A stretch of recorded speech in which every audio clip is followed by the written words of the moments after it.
পৃথিবীর এক বিশাল গণতন্ত্র রাষ্ট্র। পৃথিবীর প্রত্যেক রাষ্ট্রই ভারতের গণতন্ত্রকে শ্রদ্ধা জানায়। গণতন্ত্রের নীতি অনুযায়ী আমরা সবাই জানি ভারতের নির্বাচন কমিশন একটা গাইডলাইন আছে। কোন বিধানসভা কেন্দ্র, কোন লোকসভা কেন্দ্র 6 মাসের বেশি এটাকে খালি রাখা যাবে না।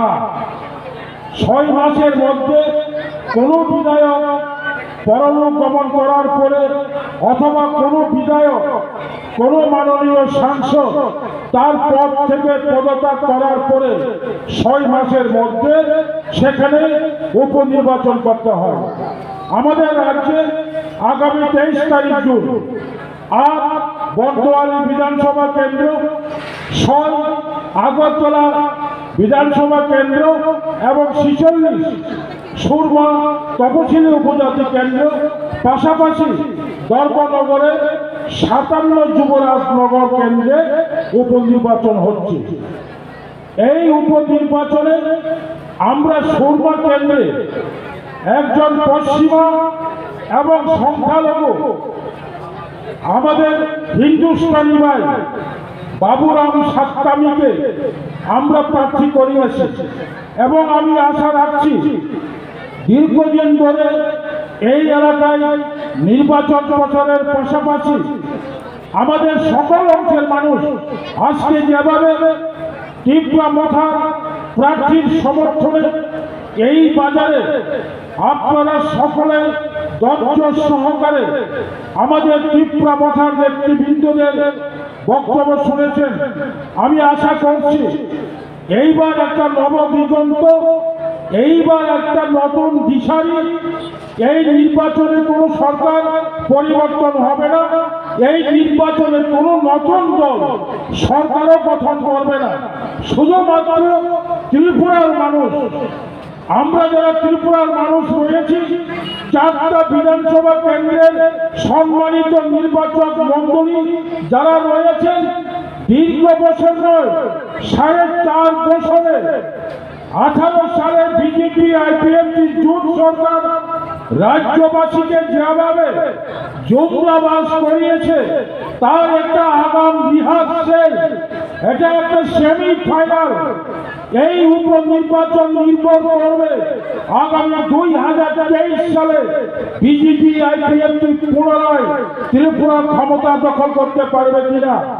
আমি আশা রাখছি, জায়গায় জায়গায় ঘুরেছি, প্রত্যেকটা মানুষের মুখে একটা মাত্র জবাব দেওয়ার একটা প্রস্তুত হয়েছে, সেটা হচ্ছে নীরবে একটা বিপ্লব হবে।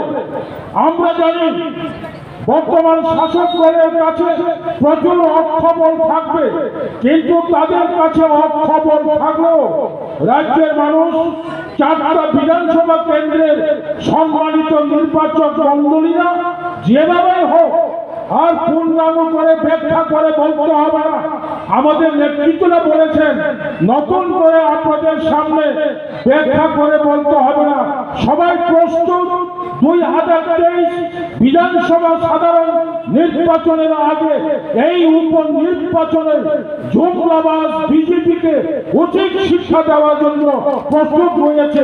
আপনারা এই নির্বাচনে একটা ত্রিপুরার ইতিহাসে নতুন একটা ইতিহাস, কোন সময় কোনদিন সেই ক শ্রেণী থেকে গ শ্রেণী অঙ্গরাজ্য থেকে পূর্ণাঙ্গ রাজ্য হওয়ার পরে আমার জানা মতে কখনো হিন্দুস্তানি কি উপজাতি সংরক্ষিত, কি তপশিলি জাতি সংরক্ষিত, কি সাধারণ বিধানসভা কেন্দ্রে কখনো সংখ্যালঘু কোন হিন্দুস্তানি প্রার্থী দেয়নি কোনো দল।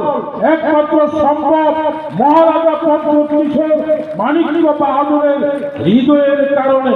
আমি আশা করব আগামী 6 মাস আমাদের এই এলাকা থেকে নির্বাচিত হয়ে বড় বেশি কিছু কাজ করার সুযোগ পাবে না।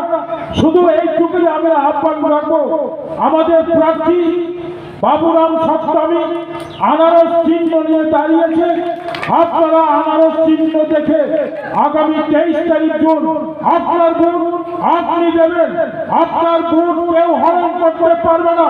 যাতে আপনার ভোট কেউ হরণ করতে না পারে তার জন্য আপামর জনগণ, এই এলাকার সমস্ত অংশের জনগণ, সংখ্যালঘু, মুসলিম, মণিপুরি, পাহাড়ি সকল অংশের মানুষ আপনারা সতর্ক হয়ে যদি ঠিকভাবে 23 তারিখ আপনারা আপনাদের মূল্যবান ভোট প্রয়োগ করতে পারে তাহলে ত্রিপুরা মাথার প্রার্থী বাবুরাম সপ্তমীকে কেউ রুখতে পারবে না।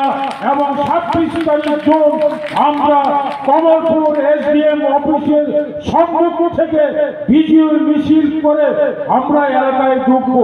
এই কথা বলে আপনারা সকলে শান্তি শৃঙ্খলা সকলে আপনারা নিয়ম কানুন মেনে আগামী 23 তারিখ আমাদের যে উপনির্বাচন, এই উপনির্বাচনকে সম্পন্ন করার জন্য আমি আপনাদের দায়িত্ব বদলাইয়া আমার বক্তব্য শেষ করছি। সকলকে ধন্যবাদ। ত্রিপুরা মাথা লংলে, বোবাগড়া লংলি।